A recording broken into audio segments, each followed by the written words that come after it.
আসসালামু আলাইকুম।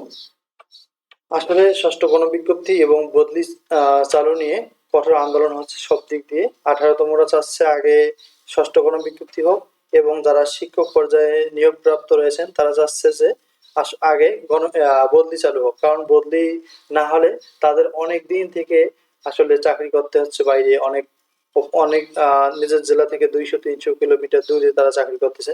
আসলে দুটি বদলিটা খুবই প্রয়োজন। তবে বদলির আগে প্রয়োজন হচ্ছে আপনাদের ষষ্ঠ গণবিজ্ঞপ্তি, যেহেতু অনেক বেকার আছে এদের চাকরির জন্য। দুটোই খুবই গুরুত্বপূর্ণ আমি জানি, আর আমরা জানি যে একে অপরের সাথেই পরিপূরক। বদলি চালুটা সবার জন্য গুরুত্বপূর্ণ।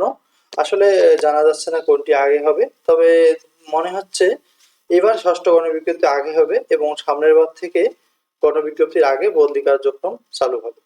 তো বেসরকারি শিক্ষক নিয়োগের ষষ্ঠ গণবিজ্ঞপ্তি প্রকাশের আগে নীতিমালা অনুযায়ী বদলি বাস্তবায়নের দাবিতে কঠোর কর্মসূচি পালনের ঘোষণা দিয়েছে বাংলাদেশ শিক্ষক ঐক্য পরিষদ। শুক্রবার অর্থাৎ 25 এপ্রিল সংগঠনটির সভাপতি প্রভাষক মোহাম্মদ সরোয়ার ও সাধারণ সম্পাদক সাকিবুল ইসলাম এই কর্মসূচি পালনে যোগদান করেন। এক বিজ্ঞপ্তিতে বাংলাদেশ শিক্ষক ঐক্য পরিষদ জানিয়েছেন, বদলি নীতিমালার 3.16 সংশোধন করে কমপক্ষে 2 জন শিক্ষককে প্রতিষ্ঠান থেকে বদলির ব্যবস্থা করা। এটি আসলে খুবই প্রয়োজন। একই সফটওয়্যারের মাধ্যমে বদলি কার্যক্রম করতে হবে অথবা ইন্ডেক্স ট্রান্সফারিং এর মাধ্যমে সমপদ সময় স্কেলে বদলি কার্যক্রম করতে হবে। কারিগরি শিক্ষকদের বদলির নীতিমালা দ্রুত জারি করা। তারা জানান, এনটিআরসি এর কর্তৃক সুপারিশপ্রাপ্ত ইন্ডেক্সধারী শিক্ষকদের বদলি গণবিজ্ঞপ্তি প্রত্যাশী ঐক্য পরিষদ 2022 সাল থেকে শিক্ষকদের বদলি গণবিজ্ঞপ্তি নিয়ে বিভিন্ন কার্যক্রম পরিচালনা করছে। তারই ধারাবাহিকতায় গত বছরের 18 ডিসেম্বর শূন্যপদে বদলির দাবিতে কেন্দ্রীয় শহীদ মিনারে কর্মসূচি পালন করা। কর্মসূচি চলমান অবস্থায় শিক্ষা মন্ত্রণালয়ের উচ্চপদস্থ কর্মকর্তা ফোন পেয়ে কেন্দ্রীয় নেতাদের একটি প্রতিনিধি দল পরিকল্পনা মন্ত্রণালয়ের শিক্ষা উপদেষ্টার সঙ্গে সাক্ষাৎ করেন। দীর্ঘক্ষণ আলোচনার পর শিক্ষা উপদেষ্টা আশ্বস্ত করেন এবং তিনি বলেন, কর্মসূচি স্থগিত করলে বদলি নীতিমালা জারি করব। তার প্রতি সম্মান রেখে ওই সংগঠনটি কর্মসূচি স্থগিত করে।